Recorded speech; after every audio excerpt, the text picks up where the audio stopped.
Depuis quelques heures, suite à la cérémonie d'ouverture des Jeux Olympiques, de nombreuses personnes, notamment des personnes qui font partie du mouvement chrétien, se plaignent qu'apparemment un des célèbres tableaux et événements de la Bible appelé la Scène a été parodié, qui plus est par des drag queens, des trucs comme ça.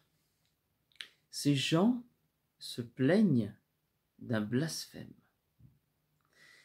Je ne pense pas qu'initialement le but de cette cérémonie était de s'en prendre directement aux chrétiens, mais évidemment les chrétiens, avides de persécution, ont trouvé la bonne occasion de se plaindre. Alors il est temps pour moi de vous faire un petit rappel de base.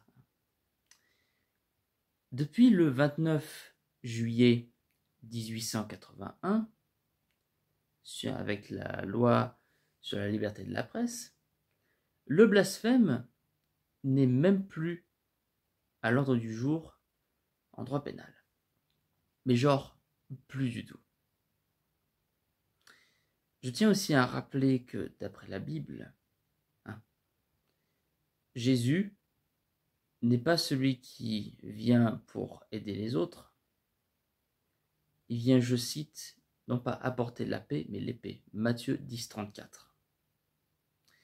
Il y a tellement de passages de la Bible qui montrent clairement, et je dis bien clairement, de manière explicite, que Jésus est tout sauf quelqu'un qui vient apporter le bonheur et l'unité, mais qui est au contraire un individu qui n'amène que discorde, haine et destruction. Mais je sais évidemment ce que diront ces mêmes chrétiens si je dis ça. Je ne lis pas la Bible comme il faut. Je ne pensais pas qu'on prendrait de telles proportions, surtout pour un événement comme celui-ci, mais bon, puisqu'ils ont envie d'en parler, on va en parler. Je tiens à rappeler que depuis plusieurs siècles, et jusqu'à très récemment, les chrétiens, sous couvert d'amour de Dieu, amour inconditionnel, etc., n'ont fait qu'apporter la mort et la destruction partout où ils passent.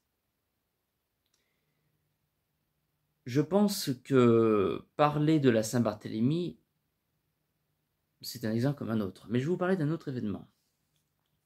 Je sais que ça n'a rien à voir avec les Jeux Olympiques, mais puisque le sujet a été lancé, autant qu'on le lance et qu'on continue. Le 12 avril 1204, je crois que si je ne dis pas de bêtises, que c'était la 8e croisade. Des chrétiens catholiques s'arrêtent à ce qui était à l'époque Constantinople, ce qui est maintenant aujourd'hui Istanbul, l'actuelle capitale de la Turquie. Les chrétiens de cette croisade s'arrêtent là-bas et massacrent des chrétiens. Les orthodoxes, pour être tout à fait précis. De tout temps, quelle que soit la religion, il y a toujours eu des guerres. Maintenant, j'ai plus entendu parler de conflits au nom d'un dieu plutôt que l'inverse. Alors certains vont me dire, ouais, mais les chrétiens et les musulmans, ils s'en prennent toujours plein la gueule. Je pense que certains veulent absolument dire que puisque les juifs, ou du moins les personnes de confession juive, ne sont pas attaquées, elles bénéficient d'un passe-droit. Non, mais simplement il y a une mais je dis bien toute petite différence. La plupart des menaces, que ce soit de mort ou je ne sais quoi, viennent bizarrement du christianisme et de l'islam. Pour ma part, je n'ai jamais entendu ni lu de menaces de la part d'une personne se réclamant du judaïsme.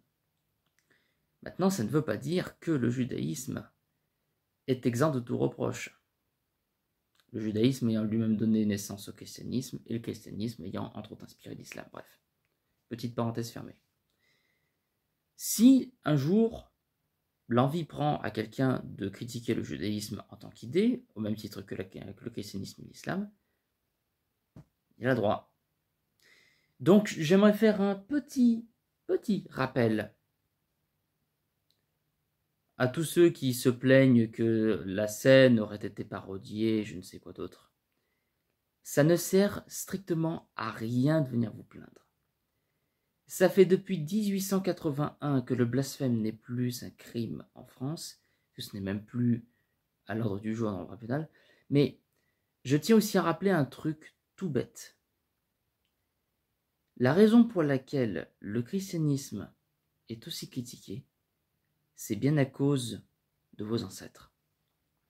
La raison pour laquelle actuellement les chrétiens disent qu'il faut lire la Bible de manière poétique et non littérale, c'est bien parce que la Bible a été lue et interprétée de manière littérale qu'on en est là. Comment est-on arrivé là? Ben, c'est pas compliqué. À force de lire et d'appliquer la Bible de manière littérale, les chrétiens se seront très vite mués de professeurs de la paix en véritables artisans de la guerre. Pour quelqu'un qui veut vivre en paix, c'est pas l'idéal. Alors, quand on dit être le représentant d'un amour inconditionnel et je ne sais quoi, ben, il serait peut-être bien d'abord de ne pas s'en prendre aux autres. Donc, histoire que les choses soient claires, on est en France, on a le droit de critiquer vos religions autant qu'on le veut, évidemment du moment qu'on ne touche pas vos personnes. Le blasphème n'est pas un affront personnel. Et ce ne sont pas vos petites menaces qui vont changer quoi que ce soit. Pire, vous ne faites que nous donner raison. Vous ne faites qu'alimenter le feu que vous voulez éteindre.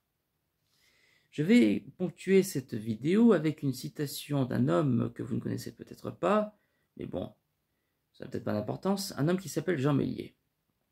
Et cette citation, elle est toujours d'actualité. Cet homme, je tiens à le dire, était prêtre catholique. Voilà la citation en question. Ouvrez les guillemets. La religion est une imposture en vue de légitimer l'injustice. Ceux qui en font profession sont des escrocs et des menteurs. Ceux qui en profitent sont leurs maîtres en escroquerie et en mensonge. Ceux qui croient se font abuser.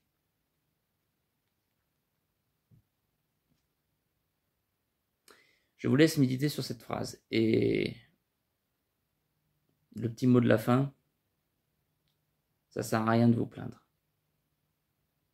On va continuer de blasphémer autant de fois que nécessaire.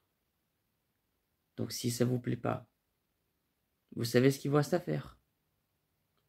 Vous prenez vos clics et vos claques et vous dégagez du pays. À bon entendeur, salut.